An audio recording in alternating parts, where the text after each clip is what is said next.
Hi guys, this is Phil from the Retro Games News.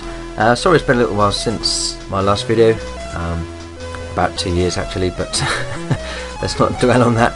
I hope you'll find it's worth the wait, because I've got a great classic game for you on the C64. This is Uridium. A slight play on words there. Of course, there's a metal in the periodic table called Iridium, but Uridium sounds cool. I think they should change it to Uridium actually. This came out in 1986 by Hewson Consultants and was written by 8-bit legend Andrew Braybrook, who's kind of up there with Jeff Minter, Tony Crowther and the gang. And the music was by Steve Turner. It's a great little tune there that you heard at the beginning. I once heard somebody say that a Commodore 64 without Uridium is a bit like having a goldfish bowl without goldfish. I can kind of see where they're coming from, because in my mind this is, I would say, probably the best shoot 'em up on the C64.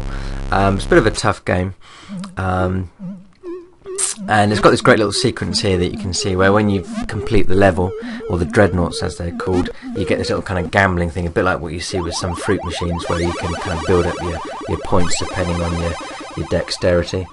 As well as the C64, it's also came out on the Specky, the Amstrad, the BBC Micro, and also the ST. This particular one, as far as I'm aware, didn't come out on the Amiga, but there was a later version, a sequel, Uridium 2, that came out on the Amiga, and there was also a NES version as well. The plot, if you can call it this, is the solar system's under attack by these kind of floating, I don't know what you would call them, floating, or dreadnoughts is what we call them, these kind of complexes, which pretty difficult to navigate around, as you can see. And I must confess, I'm not playing this while commentating. I'm putting the commentary on afterwards, because there's no way I could do two things at once. I don't think men are known for multitasking skills.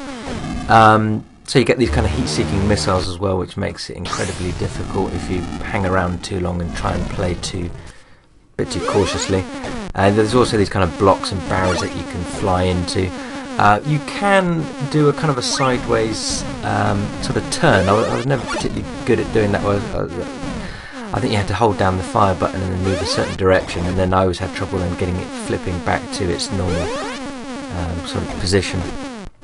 But I find the best way is to kind of move about left and right, and not stay in one position for too long. Like I say, if you hang around over this kind of, in fact you can see there's one after me now. You have to do a sort of clever bit of dodging, and then once you've completed the waves, this is probably the bit that frustrated me the most. I could never work out quite where you needed to go in order to land, but basically you have to find that landing strip, and as you can see I've made a complete fluff of that, it's kind of point in case, but you have to sort of slow down over that landing strip, and then it will automatically land for you.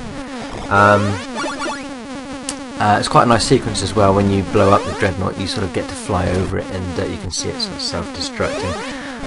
Funny enough, this is one of the first times I'm playing it on the C64. Bizarrely, I never had it on the 64 itself. I had a friend who promised that he would bring it in for me to borrow, and it just never materialised.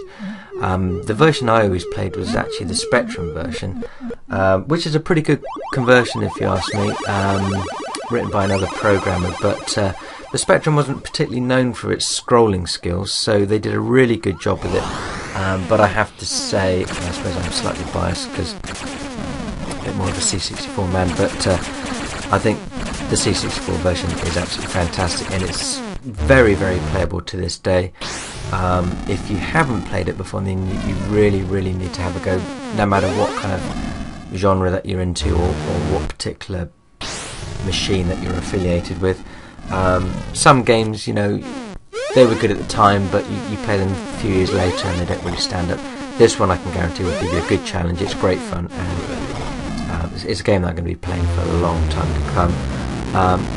Not too long after this version, there was also a game called Uridium Plus, which follows the same kind of sequence, but they've updated the dreadnoughts. We've got different configurations to complete. But anyway, thanks for watching. Hope you enjoyed.